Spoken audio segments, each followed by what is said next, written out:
నమస్తే, welcome to mid day debate. టీటీడీలో అన్యమతస్థులు పాగా వేయటం ఇప్పుడు మరోసారి ఏపీలో హాట్ టాపిక్గా మారింది. పవిత్ర పుణ్యక్షేత్రాల్లో అన్యమతస్థులు పాగా వేయడం వెంటనే పలువురు మండిపడుతున్నారు. ఇటీవల కేంద్ర మంత్రి బండి సంజయ్ తిరుమల క్షేత్రం సందర్శించి తిరుమలలో 1000కి పైగా అన్యమతస్థులను కుండబద్దలు కొట్టారు. వారందరినీ తొలగించాలని కోరారు. అటు టీటీడీ పాలక మండలి సభ్యులు భానుప్రకాష్ రెడ్డి సైతం అన్యమతస్థులకు స్థానం లేదని, వారందరినీ తొలగించాల్సిందే అని పట్టుబట్టారు. అయితే ఈ వ్యవహారం హాట్ టాపిక్గా మారుతున్నా ఇంతవరకు ఈవో స్పందించకపోవడంపై పలు రకాల ప్రశ్నలు వెలువెత్తుతున్నాయి. ఇంతకీ ఈవో ఎందుకు స్పందించడం లేదు? ఈవో మౌనం వెనుకున్న కారణం ఏంటి? ఇవే అంశాలపై మిడ్ డే డిబేట్ కంటిన్యూ చేద్దాం. ప్రస్తుతం మనతో పాటు జాయిన్ అయ్యారు బత్తిని మధుబాబు గారు, జనసేన చిత్తూరు జిల్లా ఉపాధ్యక్షులుగా ఉన్నారు. నమస్తే మధుబాబు గారు. నమస్తే సార్. నమస్తే. అలాగే కాసేపట్లో పసుపురెడ్డి సురేష్ గారు వైసీపీ అధికారి మనకి జాయిన్ అయ్యారు. నమస్తే సురేష్ గారు. నమస్తే సార్. ఎస్ సురేష్ గారు నమస్తే అండి. మధుబాబు గారు, ప్రస్తుతం మీతో స్టార్ట్ చేద్దాం. అసలు ఏంటి, తిరుమలలో హిందువులు మాత్రమే పనిచేయాలని డిమాండ్ ఇప్పటిది కాదు, ఎప్పటి నుంచో కొనసాగుతూనే ఉంది. ప్రభుత్వాలు మారుతున్నాయి, పాలక మండళ్ళు మారుతున్నాయి. ఏ ప్రభుత్వం వచ్చినా, ఏ పాలక మండలి వచ్చినా అంతలా సీరియస్గా దృష్టి పెట్టట్లేదు అనుకోవాలా? మధుబాబు గారు సార్ నమస్తే సార్. నా వాయిస్ వినిపించిందా మీకు? సార్ ఒకసారి మళ్ళీ చెప్పండి సార్. ఇప్పుడు తిరుమలలో హిందువులు మాత్రమే పనిచేయాలని డిమాండ్ ఇప్పటిది కాదు, ఎప్పటి నుంచో వస్తూనే ఉంది. మళ్ళీ ఇలాంటి ఇష్యూస్ మనం కంటిన్యూగా చూస్తూనే ఉన్నాం. పులి స్టాప్ అనేది పడట్లేదు. ప్రభుత్వాలు మారుతున్నాయి, పాలక మండళ్ళు మారుతున్నాయి. ఏ ప్రభుత్వం వచ్చినా, ఏ పాలక మండలి వచ్చినా ఎందుకు సీరియస్గా దృష్టి పెట్టలేకపోతున్నారు? సార్ ముందుగా ప్యానెల్లో పెద్దలందరికీ నమస్కారాలు. నమస్తే, చెప్పండి. అలాగే ప్రైమ్ లైన్ అందరికి వీక్షకులందరికీ నా నమస్కారాలు సార్. ఓం నమో వెంకటేశాయ. ఈరోజు చాలా మంచి డిబేట్ సార్ ఇది. ఎందుకంటే మొన్న బండి సంజయ్ గారు వచ్చి గట్టిగా చెప్పి వెళ్ళారు టీటీడీ వాళ్ళకి. చాలా మంచి పరిణామం ఇది సార్. ముందుగా సుమారు 1000 మంది అన్నాడు, 1000 మందికి పైగా ఉన్నారు సార్. అంటే మతం మార్పిడిలు జరిగిపోయాయి సార్. చాలా వరకు మతం మార్పిడిలు జరిగిపోయాయి. లాస్ట్ 5 years లో ఎప్పుడైతే వైఎస్ జగన్మోహన్ రెడ్డి గారు అధికారంలోకి వచ్చారో అసలు టీటీడీ అంటేనే ఒక నిర్లక్ష్యం అయిపోయింది సార్. సార్ ఇప్పుడు టీటీడీ చైర్మన్ ఎత్తుకోండి, మన ఇంతకుముందు వైసీపీ గవర్నమెంట్ లో వైఎస్ రాజశేఖర రెడ్డి గారు కానీ, జగన్మోహన్ రెడ్డి గారు కానీ, తిరుమల అంటే ఒక విధమైన చులకన భావం సార్ వాళ్ళకి. అంటే వాళ్ళు ఆల్రెడీ ఇంకో మతం అనే ప్రచారంలో ఉంది. వాళ్ళు దానికి ఇచ్చే విలువ హిందుత్వానికి వాళ్ళు ఇవ్వలేదు సార్. అసలు తిరుమల అనేది ఎటువంటి, మన ఆంధ్రప్రదేశ్ లో తిరుమల ఉండడం అనేది నిజంగా మన అదృష్టం. సుమారు 1,00,000 మంది భక్తులు రోజు వచ్చిపోయే ఆలయం మా తిరుమల. పవిత్రమైన మన వెంకటేశ్వర స్వామి మహావిష్ణువు ప్రత్యక్షంగా అక్కడ వెలిసిన క్షేత్రం, స్వయంభుగా వెలిసిన క్షేత్రం మా తిరుమల. అటువంటి తిరుమలలో ఇటువంటి అంటే ఎవరికి ఈ ఒక విధమైన క్యాస్ట్ లో వీక్ గా ఉండే వాళ్ళని కొంచెం పట్టుకొని వాళ్ళ దగ్గర మత ప్రచారాలు చేయించడము సార్. బస్సు టికెట్లో కూడా వెనక వైపు హాజ్ యాత్ర, ఈ జయశలం వీళ్ళ ప్రచారాలు చేసుకోవడము, అక్కడ వచ్చి చాలా మందిని మతం మార్చడము, పాపనాశం దగ్గర కొంతమందికి ప్రలోభ పెట్టి వాళ్ళని మార్చడము, వాళ్ళందరూ కూడా అక్కడ రీల్స్ చేయడము చాలా జరిగినాయి సార్. అంటే వీళ్ళకి ఇంత ముందున్న పాలకులకి సరైన ఈ భక్తి లేదు సార్ దేవుడి మీద. వాళ్ళు దీన్ని వ్యాపార కేంద్రంగా చూశారు సార్. ఇక్కడ డబ్బు ఎంత వస్తుంది, డబ్బు ఎలా వస్తుంది, ఎలా మనం డబ్బు తీసుకోవాలా, దీన్ని ఎలా పెంచాలా, మీరు డైరెక్ట్ గా చూసారు. ఆయన చైర్మన్ వైవి సుబ్బారెడ్డి గారు డైరెక్ట్ చెప్పాడు, ఎంతన్నా పెంచండి ఆదిత్య టికెట్లు పెంచండి, ఏమవుతుంది అన్నట్టు మాట్లాడాడు ఆయన డైరెక్ట్ గా. అంటే మధుబాబు గారు సరే, గతంలో ఏం జరిగింది అనేది కదా ఇప్పుడు రీసెంట్ గా బండి సంజయ్ గారు 1000కి పైగా అన్యమతస్థులని చెప్పారు జరిగింది సార్. ఇది ఇప్పుడు సార్ ప్రజెంట్ మా కూటమి ప్రభుత్వం చెప్పిన తర్వాత కూడా టీటీడీ మన చైర్మన్ గారు వచ్చిన తర్వాత చాలా మార్పులు జరిగాయి సార్.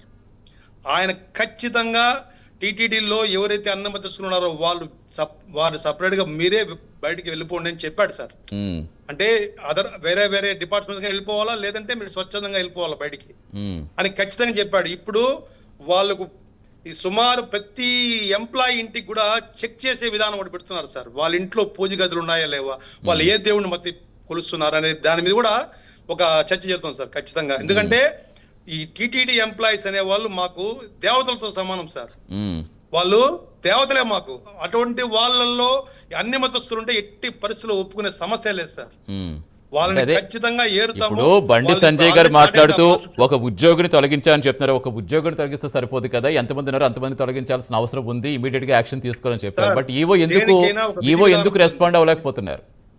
సార్ రెస్పాండ్ కాలేక కాదు, జరుగుతోంది. ఎందుకంటే ఏది ఒక్కసారిగా వెంటనే జరిగిపోదు సార్. మొత్తం ఎంక్వైరీ చేస్తున్నాము.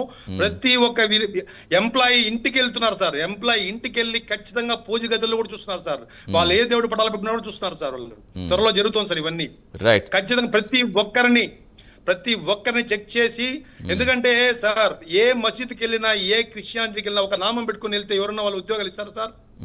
ఎక్కడ ఇవ్వరు సార్ వాళ్ళు. కానీ మా తిరుమలలో హిందుత్వంలో ఇలా జరిగిపోయింది. ఇంకా దాన్ని జాగ్రత్త పడుతున్నాము. ఖచ్చితంగా మేమైతే ఈసారి ఖచ్చితంగా దాన్ని చేస్తాం సార్. రైట్. సురేష్ గారు మీరేం చెప్తారు? డోర్ టు డోర్ డెలివరీ మొత్తం చూసుకుంటున్నాం, డోర్ టు డోర్ సర్వే చేస్తున్నాం, ప్రతి ఇల్లు పక్కాగా చెక్ చేసి వారింట్లో పూజ గది ఉందో లేదో చూసి వారిని ఏరివేసే ప్రయత్నం చేపట్టామంటున్నారు. బట్ ఇన్నాళ్ళైనా ఇంకా ఎక్కడా కనిపించిన పరిస్థితి ఏంటి? మీ హయాంలో ఏం జరిగింది, ఇప్పుడు ఏం జరుగుతోంది?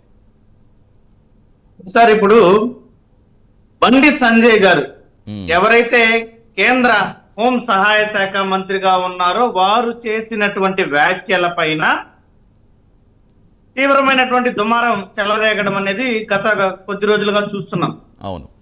మేము కూడా వైఎస్ఆర్ కాంగ్రెస్ పార్టీ మాజీ తిరుమల తిరుపతి దేవస్థానం చైర్మన్ కరుణాకర్ రెడ్డి గారు కూడా స్పష్టంగా చెప్పడం జరిగింది. ఉద్యోగుల పైన ఈ రకమైనటువంటి ఆరోపణలు ధార్మిక సంస్థ అయినటువంటి పవిత్ర పుణ్యక్షేత్రం తిరుమల తిరుపతి దేవస్థానం పాలక మండలిపై ఈ రకమైనటువంటి నిరాధారమైనటువంటి ఆరోపణలు తగదు. ఏదైనా మాట్లాడేటప్పుడు ఒక స్పష్టమైనటువంటి ఆధారంతో మాట్లాడాల్సినటువంటి అవసరం ఉంది అని చెప్పి స్పష్టంగా తెలియజేయడం జరిగింది. ఎందుకంటే ఈ విషయం చెప్తున్నాం, గతంలో పాలక మండలిలో 20 మంది అన్య మతస్థులను గుర్తించడం జరిగింది, వారిని తొలగించడం జరిగింది విధుల నుంచి అని కూడా ఎవరైతే ప్రస్తుత చైర్మన్ బిఆర్ నాయుడు గారు ఉన్నారో వారు ప్రకటించడం జరిగింది. అన్య మతస్థులు 20 మందిని గుర్తించాము, వాళ్ళని తొలగించడం జరిగిందని కూడా ప్రకటన చేయడం జరిగింది తీర్మానం ద్వారా, పాలక మండలి తీర్మానం ద్వారా. అయితే మొన్నటికి మొన్న బండి సంజయ్ గారు చేసినటువంటి వ్యాఖ్యలు తీవ్రమైనటువంటి అభ్యంతరకరం. ఎందుకంటే 1000 మంది అని పేర్కొనడం అంటే దాదాపు 5000 మంది వరకు ఈ రోజు దేవస్థానంలో శ్రీవారి సేవ చేస్తున్నటువంటి ఉద్యోగులు ఉన్నారు. 20% మించి వారు చెప్పినటువంటి అంచనా అసలు ఏ రకంగా పొంతనుందో మాకు అర్థం కావడం లేదు. ఒక సాక్షాత్తు కేంద్ర స్థాయిలో, అది కూడా హోంశాఖ సహాయ మంత్రిగా ఉన్నారు. హోంశాఖ అంటే వాళ్ళు ఏ సమాచారాన్నైనా సరే దేశంలో అవసరమైనటువంటి సమాచారాన్ని తెప్పించుకోగలిగినటువంటి సామర్థ్యం ఉన్నటువంటి, వెసులుబాటు ఉన్నటువంటి శాఖలో ఉన్నారు. అంటే ఒకటి ఇక్కడ సురేష్ గారు ఇప్పుడు అన్య మతస్థులను తొలగించాలని తీసుకున్నారు. ఇప్పటిదేం కాదు, 2007లోనే హిందువులు కాని వారిని తిరుమలకు సంబంధించి ఉద్యోగులు నియమించుకుని ఉత్తర్వులు కూడా వచ్చాయి. అప్పుడు అయినప్పటికీ మరి ఎందుకు కంటిన్యూ అయింది అనుకోవాలి? 2007 తర్వాత కూడా ఎందుకు? ఇదే మొదటిసారి విమర్శ రావటం కాదు కదా, మీ హయాంలో వచ్చాయి, అంతకుముందు హయాంలో వచ్చాయి. ఎందుకు ఇలా ఎపిసోడ్గా కంటిన్యూ అవుతోంది? ఇక్కడ గుర్తించాల్సింది ఏంటంటే, మేము కూడా అన్య మతస్థులను కొనసాగించకూడదనే మా వాదన. అయితే 1000 మంది ఉన్నారు, ఇంతమంది ఉన్నారు అనేసి ఈ రకమైనటువంటి బురద జల్లేటువంటి కార్యక్రమం, మీకు చిత్తశుద్ధి ఉంటే ఈ రోజు కూటమి ప్రభుత్వం రాష్ట్రంలో ఉంది, భారతీయ జనతా పార్టీ భాగస్వామ్యం, కేంద్రంలో ఉన్నది కూడా భారతీయ జనతా పార్టీ. వీళ్ళు ఆరోపణలు నిందలకి ఎందుకు వెళ్తున్నారు? వీళ్ళ చర్యలు క్షేత్రస్థాయిలో చర్యలు తీసుకొని మేము ఈ చర్యలు తీసుకుంటున్నామని మాట్లాడకుండా ఇది రాజకీయ కుట్ర కోణంలోనే మాట్లాడతారు. 1000 మంది అని చెప్పి ఏదో బురద చల్లేటువంటి మాటలు కాకపోతే 1000 మంది ఎవరు గుర్తించారు? ఏదైనా జాబితా ఉందా? ఏదైనా వీళ్ళ దగ్గర డేటా ఉందా? సో వితౌట్ సోర్స్ వీళ్ళు మాట్లాడటం, అసలు ఆన్ వాట్ బేసిస్ వాళ్ళు 1000 మందిని మాట్లాడుతున్నారని చెప్పేసి మేము మాట్లాడుతున్నాం. ఇది భారతీయ జనతా పార్టీకి పరిపాటి అయిపోయింది. హిందుత్వము, మత రాజకీయాలు, ఈ రకంగా విద్వేషాలు చెలగొట్టేటువంటి రాజకీయాలు ఇవి దయ్యడానికి మాత్రమే వాడుకున్నారు. తిరుమల తిరుపతి దేవస్థానం దగ్గరికి ఆయన వచ్చి రాజకీయ విమర్శలు చేయకూడదంటే ఈ రకమైన విద్వేషాన్ని వెదజల్లేటువంటి మాటలు మాట్లాడి వెళ్ళిపోయాడు. అంటే అలా కాదు. సురేష్ గారు, ఇప్పుడు ఆయన బీజేపీకి చెందిన వ్యక్తే, అక్కడ ఉన్నదే కూటమి ప్రభుత్వం, వారి కూటమిలో ఉన్న ప్రభుత్వమే. అది రాజకీయ విమర్శకు కనిపిస్తోందా, లేదా అక్కడ తిరుమల పవిత్రతను కాపాడే విధంగా చూడాలా? సరే 1000 మంది కాకపోతే అసలు ఎంతమంది ఉన్నారనేది లెక్క తేలాల్సిన అవసరం ఉందంటారా? సార్ వాస్తవానికి వాస్తవానికి ఎంతమంది ఉన్నారు అన్నది డేటా లేకుండా 1000 మందిని ఎవరైనా మాట్లాడగలుగుతామా? పవన్ కళ్యాణ్ గారు గతంలో చూసాం 30,000 మంది మహిళలు మిస్ అయిపోయారని అనుచిత వ్యాఖ్యలు చేశారు. ఇప్పటి వరకు ప్రజల్లో అబాసుపాలైనటువంటి పరిస్థితి. ఏది కూడా నోటుకు వచ్చినటువంటి మాటలు మాట్లాడకూడదు. మరి గతంలో అదేదో డ్రై ఈస్ట్ దొరికితే 1000 టన్నుల డ్రగ్స్ అని చెప్పి ప్రజలు అవాస్తవాలు ప్రచారం చేశారు. అప్పులు, రాష్ట్ర అప్పులు 14 లక్షల కోట్లు, 20 లక్షల కోట్లని అవాస్తవాల్ని ప్రచారం చేశారు. ఇవన్నీ కూడా రాజకీయ కుట్ర కోణంలో భాగమే. మరి ఈ రోజు కూడా మత రాజకీయాల్ని, విద్వేషాలను చెలగొప్పేదానికి బండి సంజయ్ గారు ఈ రకమైనటువంటి వ్యాఖ్యలు చేశారు. నేను ఇందాకే అడిగా, ఆయన ఒక బాధ్యతాయుతమైనటువంటి కేంద్ర హోంమంత్రిగా ఉన్నటువంటి వ్యక్తి, ఆయన ఏ డేటానైనా కూడా తెప్పించుకోగలిగినటువంటి వెసులుబాటు ఉన్నటువంటి వ్యక్తి.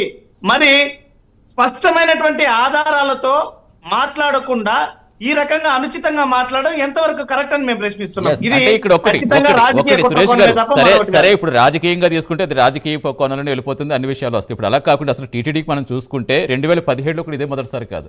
అక్కడ ఒక ఉద్యోగిని చర్చికి వెళ్ళారని అసలు వివాదం అక్కడ బాగా ఎక్కువగా స్టార్ట్ అయింది. అప్పుడు హిందూ సంఘాలు ఆమె ఫిర్యాదు చేయడం జరిగింది.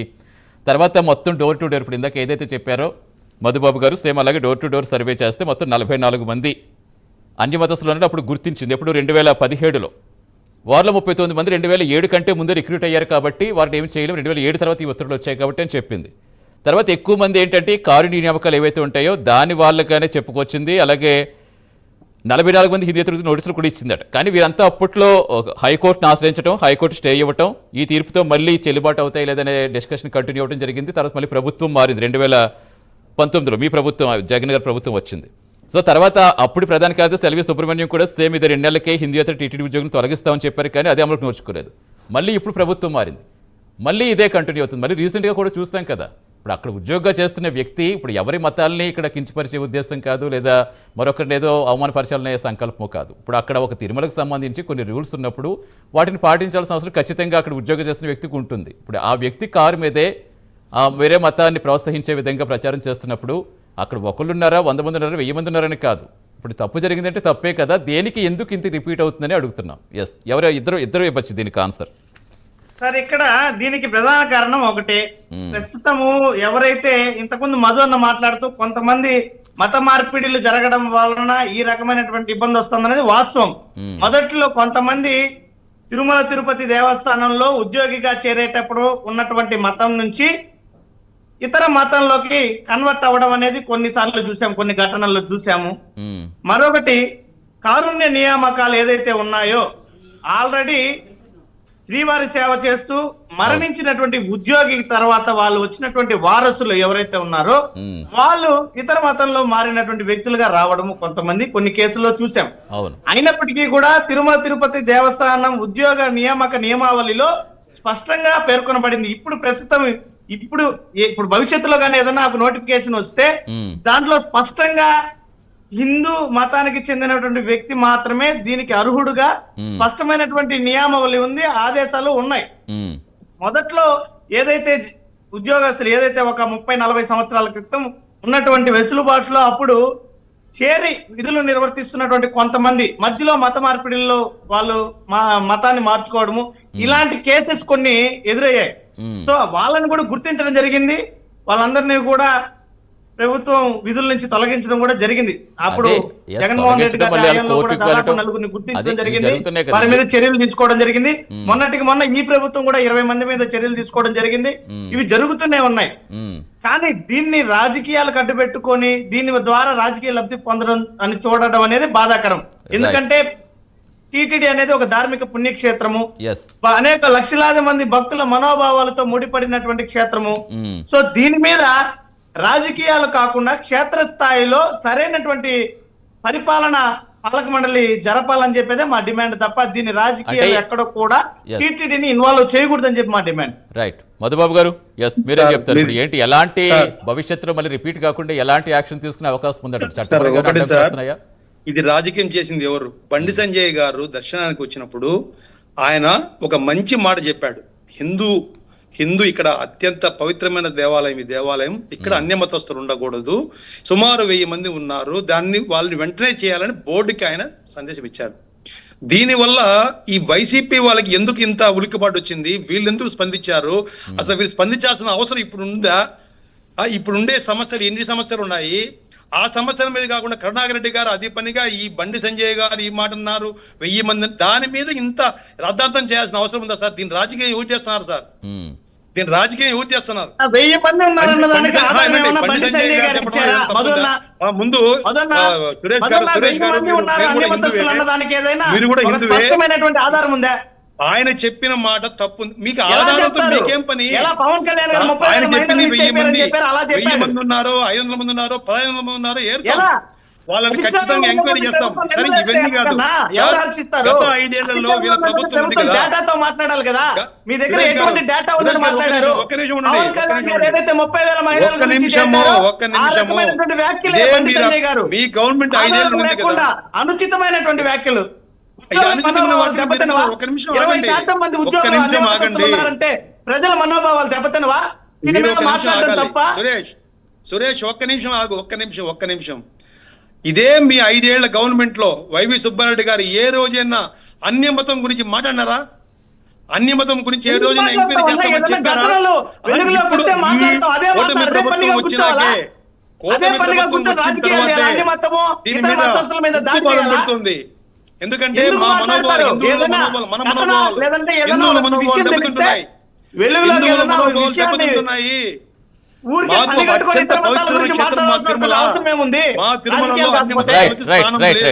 రైట్ మనకి సమయం తక్కువగా ఉంది. స్నానం లేదు. సమయం తక్కువ. సురేష్ గారు ఫైనల్ గా ఏం చెప్తారు? టీటీడీలో సార్, హిందూ సాంప్రదాయాలు నేను కాపాడేందుకు మీ ఇంతకు పార్టీ ముందు కూడా ఎలాంటి మధు అన్న మాట్లాడుతూ, మీ ఇంతకు పార్టీ ముందు కూడా మధు అన్న ఎలాంటి మాట్లాడుతూ చర్య ఏమన్నారంటే, తీసుకోలేదు. గతంలో వైఎస్ రాజశేఖర రెడ్డి గారు కానీ మొన్నటికి మన జగన్ గారు కానీ ఇక్కడ ఏ మాత్రం కూడా వీళ్ళకి టీటీడీ పైన గౌరవం లేదు, భయము భక్తి ఏమీ లేదనేటువంటి విధంగా మాట్లాడారు. మేము ఒకటే చెప్తున్నాం, గతంలో రాజశేఖర రెడ్డి గారు కానీ జగన్మోహన్ రెడ్డి గారు కానీ ఎవరు తీసుకున్నా కూడా సరే తిరుమల తిరుపతి దేవస్థానం యొక్క ఖ్యాతిని ప్రపంచవ్యాప్తంగా పెంపొందించేదానికి తీసుకున్నటువంటి చర్యలు 2 చెప్తాను, 3 చెప్తాను, 10 చెప్తాను. కానీ వీళ్ళు ఏమైనా ఒకటన్నా చెప్పగలుగుతారా?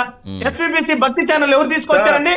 జగన్మోహన్ రెడ్డి గారు, వైఎస్ రాజశేఖర రెడ్డి గారు, మా కరుణాకర్ రెడ్డి గారి ప్రమేయమే అందులో ఉన్నది. తిరుమల గురించి ప్రచారం చేయాల్సిన ఉన్నన్నా? తిరుమల గురించి ప్రచారం చేయాల్సిన అవసరం ఏ ఈ రోజు రాజకీయ శ్రీవారి పార్టీకి లేదు. ట్రస్ట్ ద్వారా, ఇక్కడ శ్రీవారి భగవంతుడు ట్రస్ట్ ద్వారా వేలాది మహావిష్ణువు ఏదైతే తిరుమల ఏ గురించి మీరు చెప్పేది ఏంటి? హిందూ మీరు దేవాలయాలు, చెప్పేది ఒక నిమిషం ఏంటి? మొదలన్నా, ఒక నిమిషం, తిరుమల గురించి మీరు దీనావస్థలో ఉన్నటువంటి మీరు చెప్తే తిరుమల గురించి దీనావస్థలో ఉన్నటువంటి జనాలకి. దేవాలయాలు, మూతపడిపోయినటువంటి ఆలయాల్ని జీర్ణోద్ధరణ చేసి దీప నైవేద్యాల కోసం శ్రీవాణి ట్రస్ట్ ద్వారా నిధుల్ని ఈ రోజు దేశవ్యాప్తంగా ఇచ్చాం. దేశవ్యాప్తంగా వేలాది దేవాలయాలు నిర్మించాం. హిందూ ధార్మిక పరిషత్తుని బలోపేతం చేశాం. నూతన దేవాలయాల ద్వారా భక్తులకి శ్రీవారిని ఆయా ప్రాంతాల్లో శ్రీవారి దేవాలయాలు ఏర్పాటు చేయడం జరిగింది. డెఫినెట్ గా అప్పుడు ఎవరేం చేసినా స్వాగతించాల్సిన అవసరం ఇక్కడ. సురేష్ గారు ఫైనల్ గా ఏం చెప్తారు? ఇతర మతస్థుల ఉద్యోగ హక్కుల గురించి ఏం చెప్తారు? టీటీలో హిందూ సాంప్రదాయాలు కొనసాగించేందుగా మీరు ఏ చర్యలు సూచిస్తారు? మేము మా డిమాండ్ ఒకటే సార్, ఆల్రెడీ 5,000 నుంచి 7,000 మంది ఉద్యోగులు ఉన్నారు దేవస్థానంలో. వాళ్ళందరినీ మనోభావాలతో ఆటలాడుకోవడం అనేది మంచి పద్ధతి కాదు. వాళ్ళు చేస్తున్నది శ్రీవారి సేవ. అలాంటి గౌరవప్రదమైనటువంటి ఉద్యోగుల మనోభావాలతో ఆటలాడుకోవడం మంచిది కాదు. 1000 మంది అనేటువంటి అనుచితమైనటువంటి నిరాధారమైనటువంటి ఆరోపణలు అధికారంలో ఉన్నటువంటి ప్రభుత్వానికి తగదు. అధికారంలో ఉన్నప్పుడు స్పష్టమైనటువంటి డేటాతో కూడా మాట్లాడకుండా అబాసు పాలయ్యేదానికి కాకపోతే ఎందుకు ఇది? అది కూడా ఒక కేంద్ర హోం సహాయ శాఖ మధుబాబు గారు మీరేం చెప్తారు? కంక్లూడ్ చేయండి మధుబాబు గారు. బండి సంజయ్ గారి కామెంట్స్ మీద టీటీడీ ఎంప్లాయీస్ ఎవరు ఏ కామెంట్ చేయలేదు. కరుణాకర్ రెడ్డి గారికి మాత్రమే తెలిసింది. ఎందుకంటే అన్ని మతాలను ప్రోత్సహించింది వాళ్ళే. వాళ్ళ హయాంలోనే అన్యమతం ఎక్కువగా ప్రోత్సహించబడింది. మేము తగిన చర్యలు తీసుకుంటున్నాము. ఖచ్చితంగా ఇక్కడ హిందుత్వం అనేది ఖచ్చితంగా మేము పెంపొందిస్తాం sir. Right and right. Thank you Madhubabu గారు. థ్యాంక్ సురేష్ గారు. థ్యాంక్ యూ సో మచ్ అండి. ఇది mid day debate. Keep watching prime 9 news. నిజం ఇదే మా ఇష్టం.